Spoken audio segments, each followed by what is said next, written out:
चिंकी के पिताजी कुछ परेशान लग रहे हैं।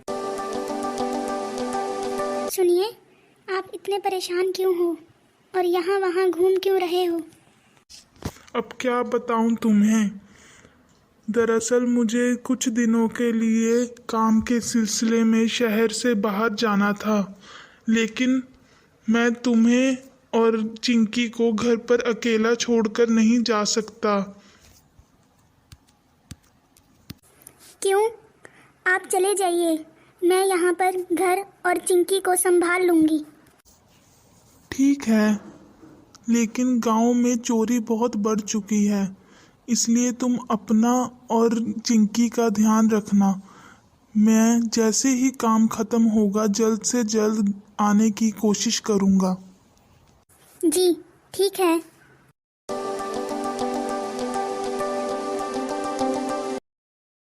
मुझे भी अब चलना चाहिए, पहले से ही बहुत देरी हो चुकी है।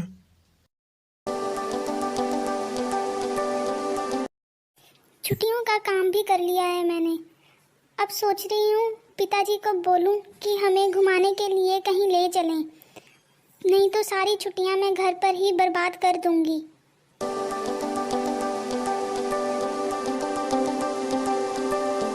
अरे माँ, मैं बाहर ही आ रही थी, आपको मुझसे कुछ बोलना था? हाँ चिंकी, मैं तुम्हें ये कहने आई थी कि तुम्हारे पिताजी कुछ दिनों के लिए काम के सिलसिले में शहर से बाहर जा रहे हैं, तो हमें घर पर ही रहकर एक दूसरे का ध्यान रखना है और घर का भी। इसका मतलब कि हम गर्मियों की छुट्टियों में कहीं बाहर घूमने नहीं जाएंगे? हाँ चिंकी, पिताजी का बाहर जाना ज़रूरी था, इसलिए वो हमें घुमाने के लिए नहीं ले जा सके। लेकिन मेरी सारी सहेलियां बाहर घूमने जा रही हैं इन छुट्टियों में, और मैं घर पर ही रहूंगी तो सब मुझे चिढ़ाएंगी। कोई बात नहीं बेटा, तुम उदास मत हो, हम अगली छुट्टियों में तुम्हें कहीं दूर घुमाने लेकर जाएंगे। ठीक है माँ, चलो फिर आप मुझे खाना दे दो, मुझे बहुत भूख लगी है। ठीक है, चलो बेटा। मैं जल्दी से चिंकी के खाने के लिए कुछ बना देती हूँ। अब उसके पिताजी तो घर पर हैं नहीं, तो हम जल्दी से खाना खाकर सो जाएंगे। ओह अच्छा, तो घर पर सिर्फ ये औरत और इसकी एक बच्ची ही है। ये अच्छा मौका है चोरी करने का। चिंकी को कहती हूँ कि हाथ मुंह धोकर डाइनिंग टेबल पर खाने के लिए बैठ जाए।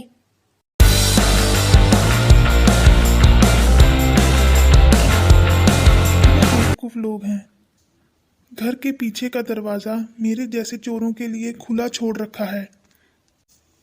ओह, यहाँ तो स्वादिष्ट खाना भी बना है। 2 दिनों से मैंने भी कुछ खाया नहीं है। चलो, चोरी करने से पहले कुछ खा ही लेते हैं, थोड़ी पेट पूजा ही हो जाएगी।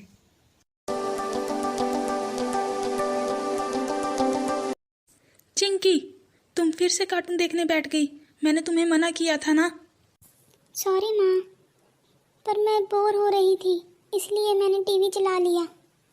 तुम्हारे पिताजी ने मुझे कहा था कि चिंकी को ज़्यादा टीवी मत देखने देना, लेकिन तुम तो तुम हो, तुम कहाँ मेरी सुनोगी।